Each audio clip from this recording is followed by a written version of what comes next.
वो क्या मांगने गई थी? क्यों सारे मौलाना उसके खिलाफ खड़े हो गए? यही लोकतंत्र है, यही न्याय है।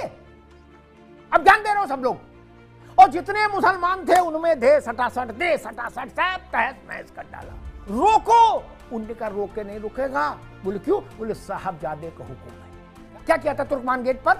मुसलमान को बुलडोजर के नीचे जमींदोज कर दिया था। अविच्छिन्न रूप से कांग्रेस रही कि नहीं रही?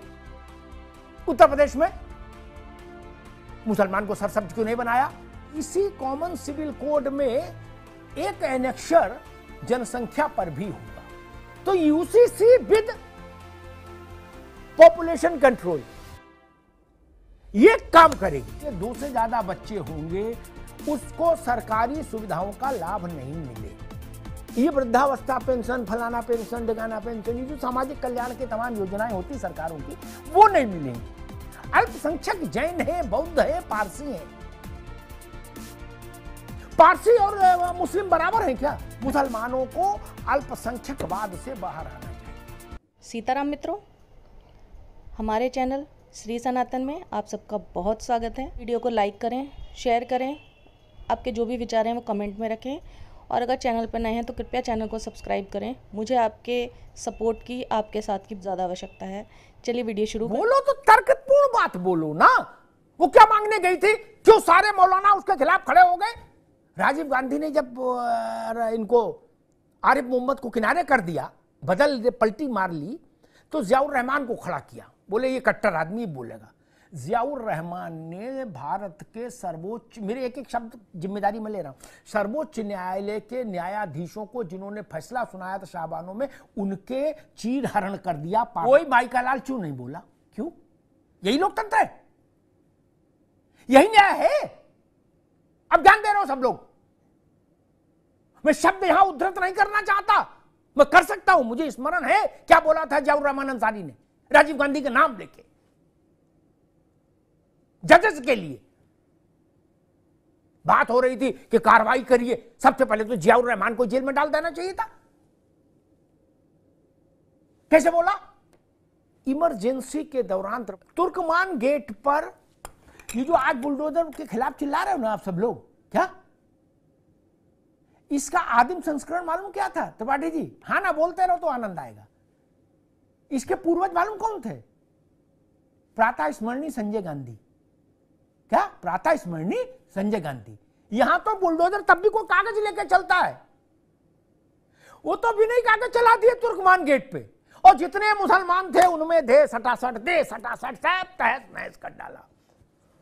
मेरी बात को इतिहास में जाके चेक कर लीजिएगा, गलत निकले तो मेरे ऊपर मुकदमा कर दें अतीक साहब या कांग्रेस। फखरुद्दीन अली अहमद थे राष्ट्रपति, उनसे रात में जबरिया दस्तखत करा लिए थे इमरजेंसी के। उन्होंने यूनुस को बुलाया और कहा कि मियां यूनुस ये क्या कहर कहे, रोको। उनने कहा रोके नहीं रुकेगा। बोले क्यों? बोले साहबजादे का हुक्म है। बोले जो रोकने कहने जाएगा वो भी जिबह हो जाएगा। राष्ट्रपति का फिर ठीक हम सो जाते हैं। क्या हुआ था हमको पता नहीं। क्या किया था तुर्कमान गेट पर? मुसलमान को बुलडोजर के नीचे जमींदोज कर दिया था। और आप बता रहे यूसीसी नहीं आना चाहिए, पीसीसी आना चाहिए, टीसीसी आना चाहिए। राहुल गांधी कह रहे मुस्लिम लीग का ऐसा है, वो मुस्लिम लीग का। अरे तब वहां तुर्कमान में कौन सी लीग थी? कौन सी लीग थी?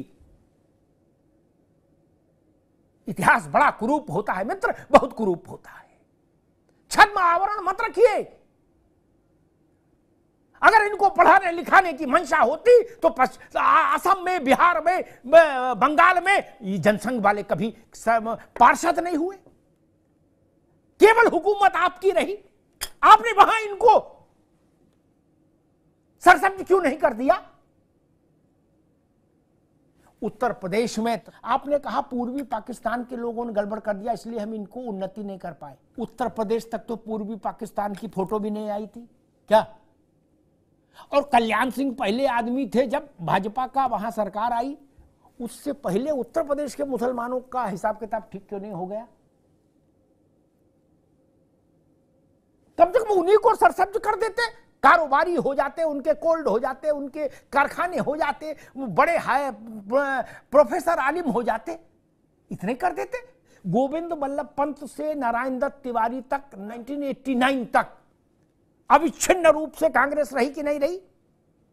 उत्तर प्रदेश में मुसलमान को सरसब्ज क्यों नहीं बनाया? ये गोल गोल मत करिए ना, आप कोशिश के लिए समय नहीं मांग रहे ना, मुद्दा को टालने के लिए समय चाहते हैं। जो आरंभिक जानकारी आ रही है, कॉमन सिविल कोड में एक एनेक्शर जनसंख्या पर भी होगा। अभी तक की जानकारी ये है, वो और भी अच्छा है, सोने में सुहागा है। तो यूसीसी विद पॉपुलेशन कंट्रोल ये काम करेगी क्या? यूसीसी विदाउट पॉपुलेशन कंट्रोल भी काम नहीं होगा। इसलिए अगर ऐसी कोशिश है तो इस कोशिश के मुंह में घी शक्कर। भारत में जनसंख्या नियंत्रण का कानून होना ही चाहिए। एक कट ऑफ ईयर के बाद जिसके 2 से ज्यादा बच्चे होंगे, कोई हो अगर, उसको सरकारी सुविधाओं का लाभ नहीं मिले, उसमें 2-4 दिन का हाय हल्ला होगा, लेकिन कानून तो लागू हो ही जाएगा। फिर ये वृद्धावस्था पेंशन, फलाना पेंशन, ढिकाना पेंशन, ये जो सामाजिक कल्याण की तमाम योजनाएं होती सरकारों की, वो नहीं मिलेंगी और कोई आपसे कुछ नहीं कहेगा। ऐसा नहीं दरोगा आके कुछ बोलेगा। सरकारी सुविधाएं नहीं मिलेंगी। सरकारी सुविधाएं चाहते हैं, बच्चे दो रखिए, मुसलमान हो तो भी और हिंदू हो तो भी। इस देश में केवल मुस्लिम ही अल्पसंख्यक नहीं, अल्पसंख्यक जैन है, बौद्ध है, पारसी है। पारसी और मुस्लिम बराबर हैं क्या? नहीं ना। असली अल्पसंख्यक वो हैं त्रिपाठी जी। मुस्लिम तो हमारे छोटे भाई हैं, ये अल्पसंख्यक क्यों कहते हो इनको? जम्मू कश्मीर में भी मुसलमान अल्पसंख्यक, किशनगंज जिले में भी मुसलमान अल्पसंख्यक, मालदा में भी मुसलमान अल्पसंख्यक, रामपुर में भी मुसलमान अल्पसंख्यक, जहां आजम खान साहब ताल ठोक के कहते हैं कि भाई साहब 55% तो मुसलमान है यहां। मुसलमानों को अल्पसंख्यकवाद से बाहर आना चाहिए। हम इंदिरा जी के बहुत सारे फैसलों से सहमत नहीं, हम जवाहरलाल जी के कुछ फैसलों से सहमत नहीं होंगे, लेकिन ऐसे मूर्खता नहीं करते हम। वो इस देश के प्रधानमंत्री रहे, चुने हुए प्रधानमंत्री।